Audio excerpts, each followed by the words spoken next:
Ganyan kataas ang inabot ng maitim na usok mula sa nasusunog na commercial complex sa Numancia, Aklan. Mabilis na kumalat ang apoy sa mga establishmento gaya ng mga tindahan, furniture shops at auto repair shop.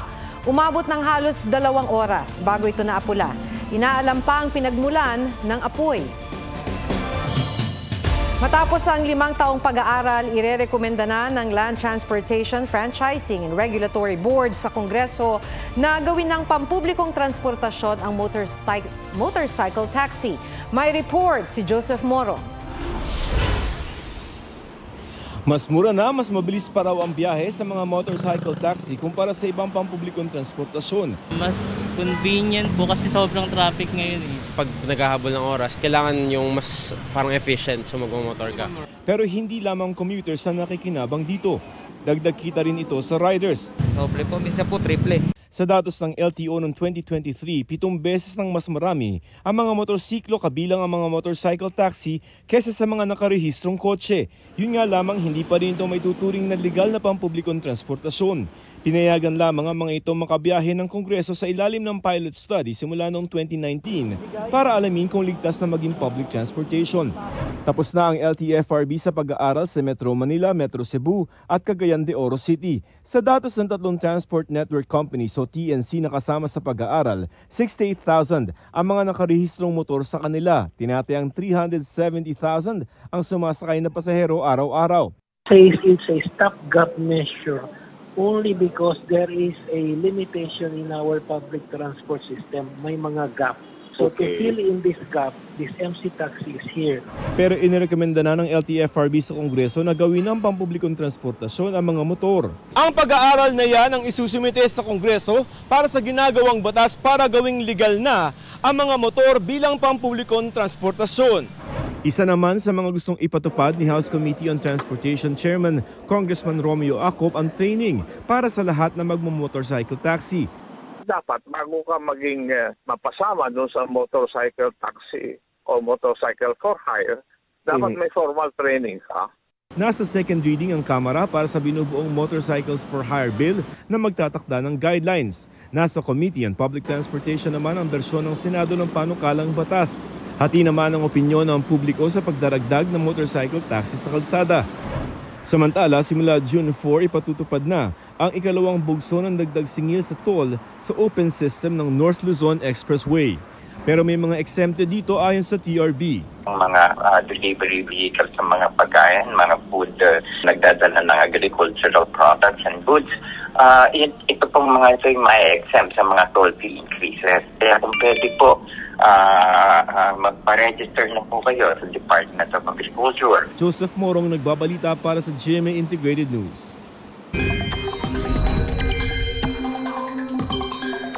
Ihanda na po ang inyong mga payong at kapote. Opisyal nang idineklara ng Pag-asa ang pagsisimula ng tag-ulan. Pero paglilinaw ng ahensya, kahit tag-ulan na, hindi naman tuloy-tuloy o araw-araw ang ulan. Pwede pa rin daw magkaroon ng monsoon breaks. Posible rin ang mainit na panahon sa ilang lugar pero maaaring hindi na kasing tindi noong tag-init. Patuloy namang hinahatak o pinalalakas ng papalayong bagyong Aghon ang southwest monsoon o ang hanging habagat. Sa rainfall forecast ng Metro Weather, umaga pa lang may ulan na bukas sa Ilocos Region, Zambales, Bataan, Pangasinan, Mindoro Provinces at Palawan. Uulanin din ang iba pang bahagi ng Northern at Central Luzon sa bandang hapon. Posible ang malalakas na ulan kaya maging alerto sa banta ng pagbaha o pagguho ng lupa. Posible rin ang pag-ulan sa ilang lugar sa Visayas at Mindanao, lalo sa Panay Island, Caraga, Davao Region, Northern Mindanao at Soxargen. Mataas din ang tsansa ng ulan sa Metro Manila. Samantala, may binabantayang cloud cluster o kumpul ng mga ulap sa kanlurang bahagi ng bansa sa labas ng PAR. Posible raw yang maging low pressure area. Nahuli na ang suspect sa pamamaril sa driver sa EDSA Ayala Tunnel. Ang tinitingnang anggulo sa krimen, road rage. May report si Oscar Oida.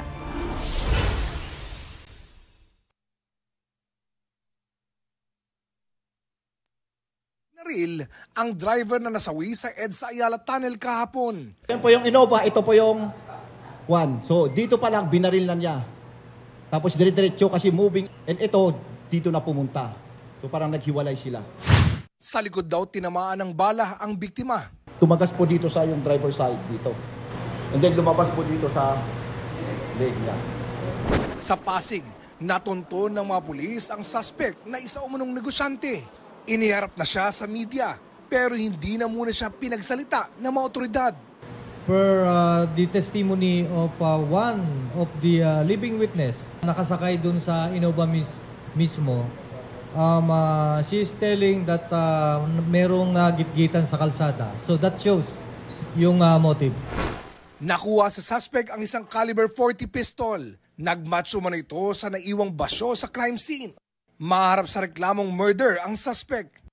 Tiniyak naman ni DILG Secretary Benjamin Abalos Jr. na tututukan nila ang kasong ito para makamit ng pamilya ng biktima ang hustisya. Para makaiwas sa mga agresibong motorista, may mga payo batay sa Filipino Driver's Manual ng Land Transportation Office. Dapat iwasan ang pakipag-unahan, tailgating o pagdikit ng gusto sa ibang sasakyan at paulit-ulit na pagbusina. May ilang tips din para iwas road rage. Dapat manatiling kalmado, panatilin ang ligtas na distansya sa ibang sasakyan, iwasang gumanti at ibaba ang pride. Oscar Oida, nagbabalita para sa GMA Integrated News.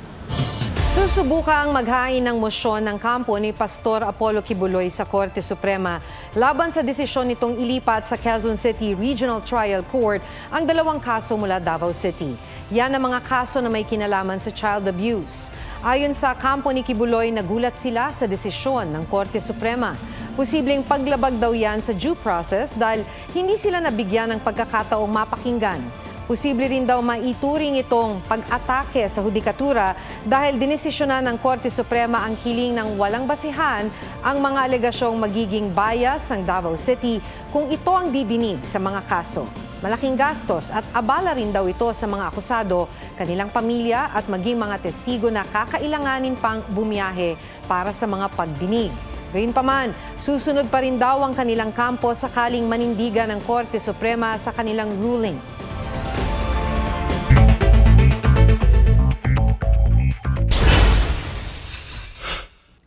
Mga naglalakihang tipak ng bato humambalang sa kalsada sa Barangay de la Paz, Batangas City. Pansamantalang naantala ang biyahe ng ilang sasakyan nang matapyas ang bahagi ng bundok sa Batangas, Tabangao, Lobo Road. 12.1% ng mga kabataang Pinoy may anemia ayon sa Food and Nutrition Research Institute and Department of Science and Technology. Katumbas daw yan ang isa sa bawat 10 bata na edad 6 hanggang 12. Para maabatan, ito ang payo ng DOST.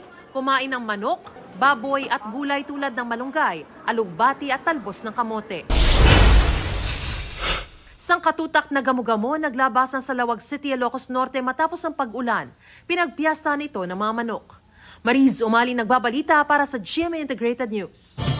May mga kaagapay ang gobyerno sa paglilinis ng basura sa mga daluyan ng tubig para hindi lumala ang pagbaha. Ang mga tinaguriang River Rangers. Pero kahit anong sipag daw nila, tila hindi nauubos ang mga basura. May special report si Ian Cruz.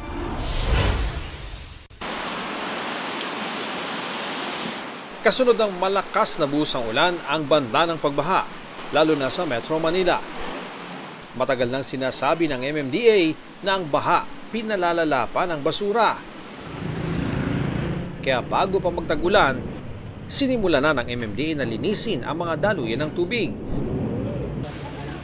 Bukod sa MMDA, may iba pang kapartner ang gobyerno para harapin ang problema sa basura ng tubig, ang mga River Ranger. Ilang oras nilang tinitiis ang dumi at masangsang na amoy para alisin ang mga basura sa mga daluyan ng tubig. Pero ang kanilang laban, tila wala raw katapusan. Nakaka-disappoint po kasi kahit anong linis namin, may basura pa rin. The Philippines produces 2.7 million tons of plastic waste each year. Pagdating po ng tag-ulan, we are literally swimming in our own garbage. Ayon sa Department of Environment and Natural Resources, Environmental Management Bureau, mahigit 61,000 tonelada ng basura ang nalilikha sa Pilipinas kada araw. 24% dyan, plastic. Karamihan, mga sachet. Ayon sa pag-aaral ng Global Alliance for Incinerator Alternatives, nasa 164 million na sachet ang nagagamit ng mga Pinoy araw-araw. Mas mura kasi kung patingi-tingi ang bibilhin kumpara sa maramihan. Batay sa EPR o Extended Producer Responsibility Act o 2022, responsibilidad ng producer at manufacturer ng mga produkto ang pagkolekta ng kanilang mga plastic packaging tulad ng mga sachet. Kailangan nilang irehistro sa National Solid Waste Management Commission ang kanilang programa para sa pag-reuse at recycle ng kanilang plastic packaging waste. May tax incentives para mahikayat ang mga kumpanya na sumunod. Ang di naman makakasunod, pagmumultahin ng 5 million hanggang 20 million pesos. Ayon sa DNR, mahigit 800 malalaking kumpanya ang nagrehistro at nangakong babawasan na ang paggamit nila ng plastic at gagamit ng mas sustainable na packaging. Pero hindi lang daw gobyerno at mga kumpanya ang dapat umaksyon. Ang pagtugon sa problema sa basura, nagsisimula sa bawat bahay. Kailangan ng tagang-taga para mabuhasan-buhasan kaysa naman tumambak siya.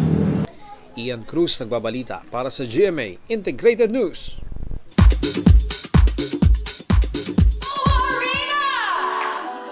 Matapos mag-host ng Miss Universe Philippines, Gabby Garcia enjoy naman sa bakasyon sa Siargao, kasama ang boyfriend na si Khalil Ramos.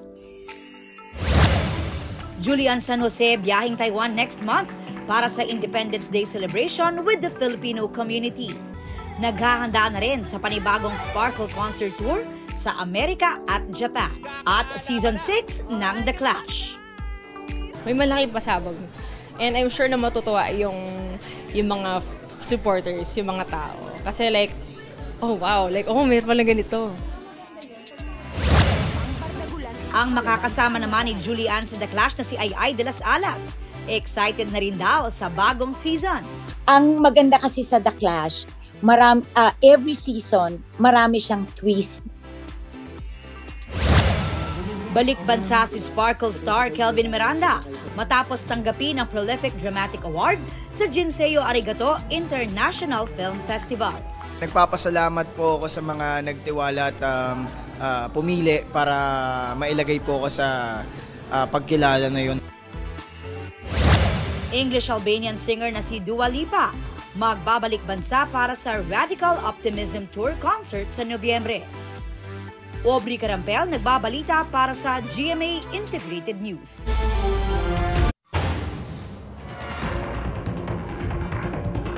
Biglang nagkaroon ng malaking pagsabog sa loob ng bangko sa gusaling yan sa Ohio, sa Amerika. Tumilapon ang mga debris, pati ang mga basag-basag na salamin. Isang empleyado ng bangko ang nasawi. Ito naman ang nasugatan. Inilikas na mga nakatira sa mga apartment sa itaas ng gusali. Iniimbestigahan pa ang sanhi ng pagsabog pero ayon sa local media roon, posibleng gas leak ang dahilan nito.